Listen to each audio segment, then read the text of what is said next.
संग्राम में मेरे रोल ने मेरे करियर को एक नई पहचान दी है। लोगों ने इसमें मेरी एक्टिंग को काफ़ी सराहा और प्यार किया है। अब आर्य 2 में दर्शकों को संग्राम का कैरेक्टर और भी दमदार दिखेगा। ये कहना है हसीना पारकर, सरबजीत, जंजीर जैसी फिल्मों में अपने अभिनय का जलवा दिखा चुके बॉलीवुड एक्टर अंकुर भाटिया का। अंकुर भाटिया इन दिनों जयपुर में बहुचर्चित वेब सीरीज आर्य 2 की शूटिंग कर रहे हैं। इसी बीच वो समय निकालकर भोपाल अपने घर पहुंचे। भोपाल में खबर 100 से अंकुर भाटिया ने खास बातचीत में अपने करियर को लेकर एक्सपीरियंस शेयर किए। हमारे साथ मौजूद है वेरी हैंडसम अंकुर भाटिया। अंकुर जी, आपका स्वागत करते हैं आपके भोपाल में। Thank you.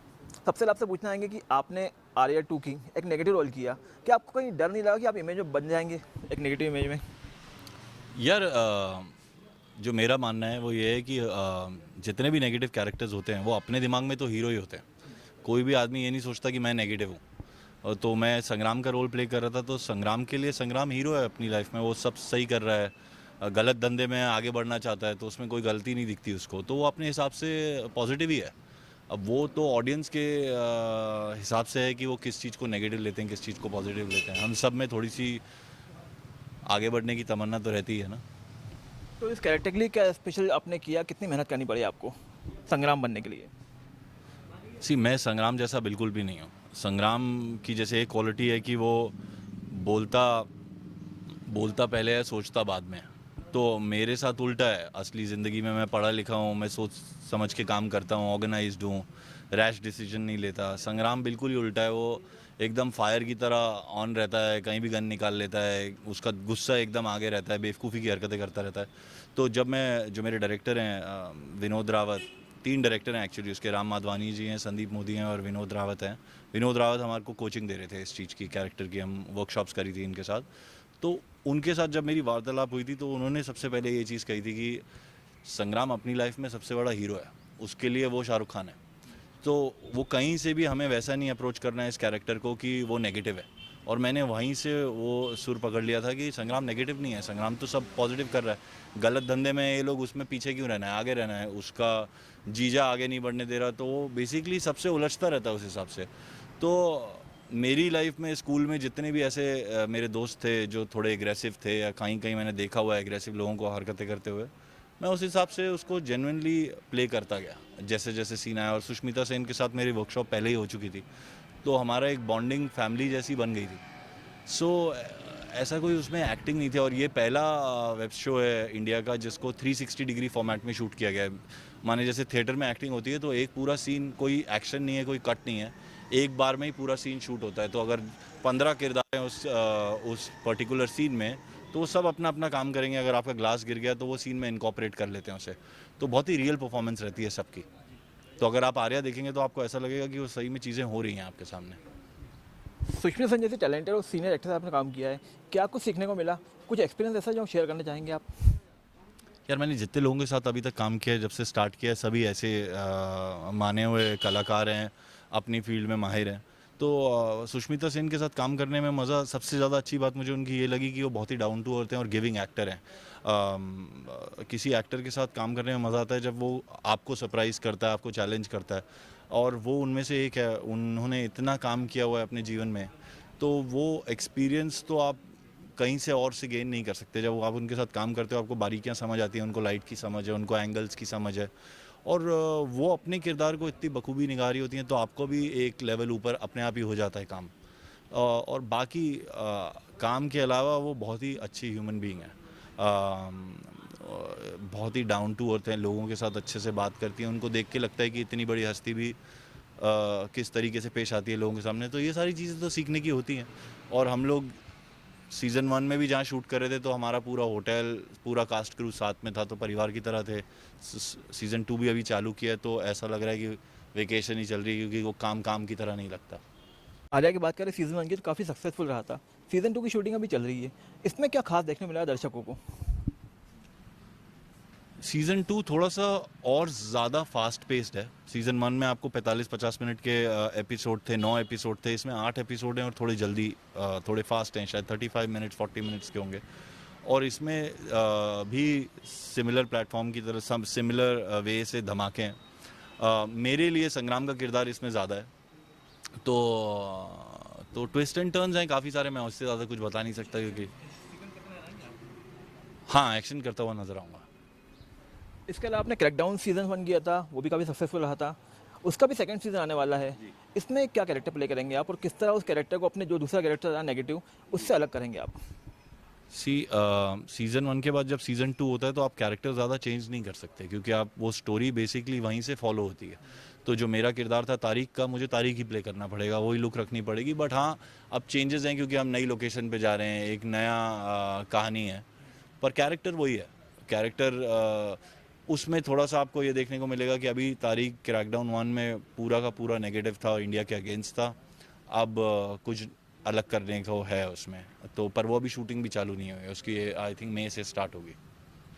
OTT प्लेटफॉर्म के अलावा बात करें बड़े पर्दे की, तो क्या इस साल बड़े पर्दे पे भी अंकुर भाटिया नहर आने वाले हैं? मैंने एक पिक्चर ख़त्म करके रखी हुई है, उसका नाम है रावण लीला, जिसमें प्रतीक गांधी हैं जो स्कैम में आए हैं।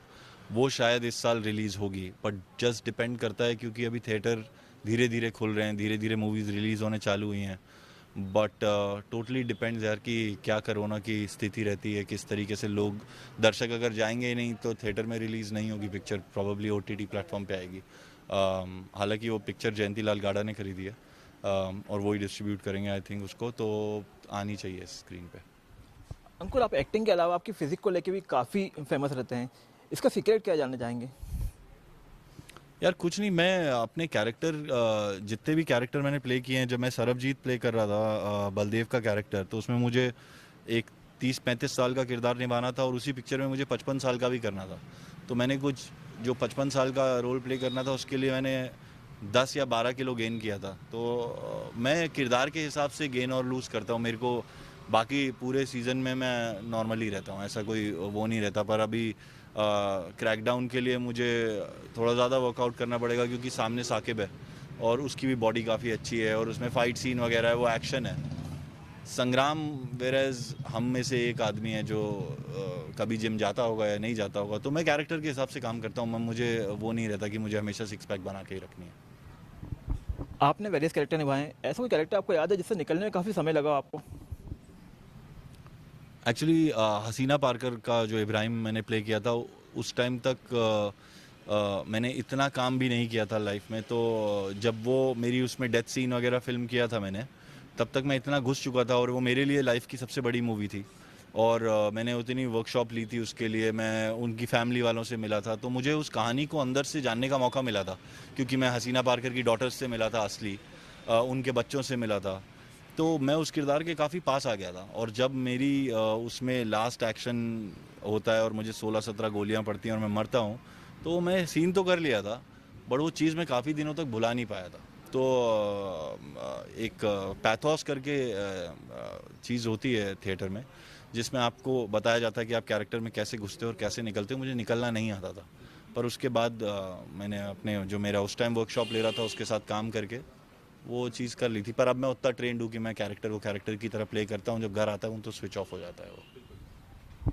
आपका कोई गॉडफादर नहीं है बॉलीवुड में, उसके बाद भी आपने अपना एक मुकाम बनाया, अपने दम पे बना ही पहचान। कितना स्ट्रगल करना पड़ा आपको आज इस मुकाम तक पहुंचने के लिए?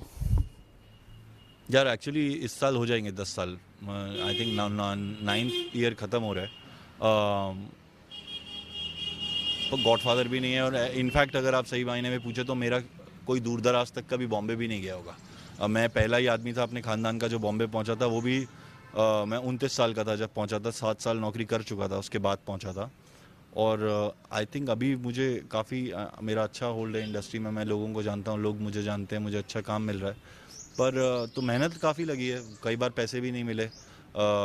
एक पिक्चर थी मेरी बड़ी जिसमें मैंने पूरी पिक्चर कर दी थी और उसके बाद मुझे जब मैंने पैसे मांगे तो उन्होंने बोला अरे इतने बड़ी स्टार के साथ काम किया है, पैसे को क्या करोगे।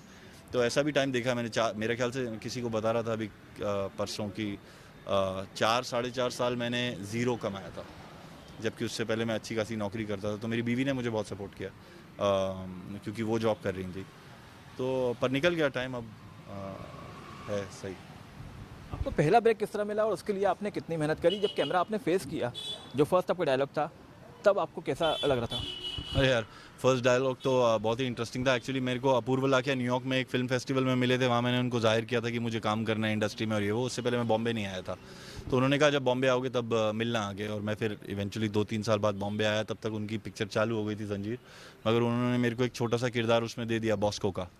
मेरा पहला दिन शूट का प्रकाश राज के साथ था और मुझे सिर्फ उनके कान में जाके बोलना था कि ACP विजय आया। मैं इतना ज़्यादा अंदर घुस गया उसके कान में कि उसने मेरे को वहीं रोक के पकड़ के समझाया कि भाई कैमरा देख के तो बोल। पर मैं इतना नर्वस था कि मैं छुपने की कोशिश कर रहा था। तो वहाँ से मैंने अपनी जर्नी चालू करी है, वहाँ से लेके मैं संग्राम तक आया हूँ। काफ़ी इंटरेस्टिंग जर्नी रही है वहाँ। उस फिल्म के साथ शुरुआत करने में का फ़ायदा ये था कि उसमें संजय दत्त थे, प्रियंका चोपड़ा थी, रामचरण था, माही गिल थे, हर तरह के एक्टर थे जिन्होंने बहुत काम किया हुआ है। तो उनको देख के जो सीखने को मिला वो शायद किसी स्कूल में नहीं मिलेगा। अभी देखा रहा कि आप काफ़ी नेगेटिव कैरेक्टर कर रहे हैं, आपको लगता नहीं है कि आपको रोमांटिक इमेज, आपकी जो फिजिक है, जो लुक्स है, उसके हिसाब से एक रोमांटिक इमेज कभी आपको अखरता नहीं है ये चीज़? नहीं, मैंने रोमांटिक भी किया था यार। मैंने श्रद्धा कपूर के साथ इब्राहिम पाकर का जो कैरेक्टर था वो रोमांटिक ही था।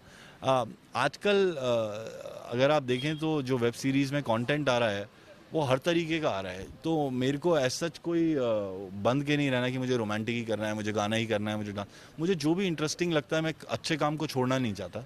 आर्या आया तो मैंने आर्या पकड़ लिया, उसके बाद क्रैकडाउन आया तो मैंने क्रैकडाउन पकड़ लिया। ऑल्सो डिपेंड भी करता है कि आपके पास क्या आ रहा है। मतलब मेरे चाहने से नहीं होता कि मुझे रोमांटिक करना है तो रोमांटिक ही आएगा सामने से। जो आएगा मैं वो काम करूँगा। उसमें से जो अगर 5 प्रोजेक्ट आए हैं उसमें से जो सबसे अच्छा प्रोजेक्ट लगेगा वो पकड़ लूँगा और काम करूँगा। बात निकली OTT प्लेटफॉर्म की। OTT प्लेटफॉर्म को लेकर कहा जा रहा है कि इसमें सेक्स और वल्गैरिटी ज़्यादा परोसी आती है, इस पर सेंसरशिप जरूरी है। आपका क्या मानना है इस पर? यार मेरा ये मानना है कि अभी तक जब से OTT चल रहा है उसकी ब्यूटी ये थी कि उस पर सेंसरशिप नहीं थी।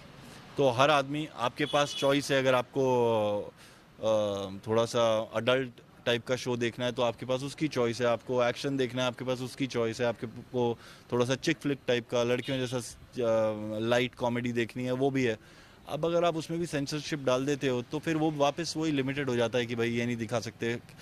आप कोई भी शो उठा लो उसमें किसी ना किसी तरह की आपत्ति किसी को होगी ही होगी। अगर सबकी आप ऐसे आपत्तियां डालने लगोगे उस पर तो फिर कंटेंट बनाने का मज़ा ही नहीं आएगा। और असल ज़िंदगी में ये सब चीज़ें होती ही हैं, तो वो कोई अलग से नहीं बना के दिखाई जा रही। तो मुझे लगता है कि वो इस प्लेटफॉर्म की तरह ही रहने देना चाहिए, उसका मज़ा ही वो है। चलते चलते आपके चाहने वालों के लिए, आपके फैंस के लिए क्या कहना चाहेंगे आप? मैं ये कहना चाहूँगा कि प्लीज़ आर्या 2 आने वाली है और उसको ज़रूर देखिए। और उसके बाद क्रैकडाउन 2 भी आएगी और ज़रूर देखिए। मैं आपके भोपाल का ही हूँ, तो please thank you so much for your support and keep supporting. Thank you very much. तो ये था अंकुर भाटिया जिन्होंने अपनी अभिनय की जर्नी हमसे शेयर की। जल्दी मिलेंगे एक और सेलिब्रिटी के साथ। देखते रहिए खबर 100।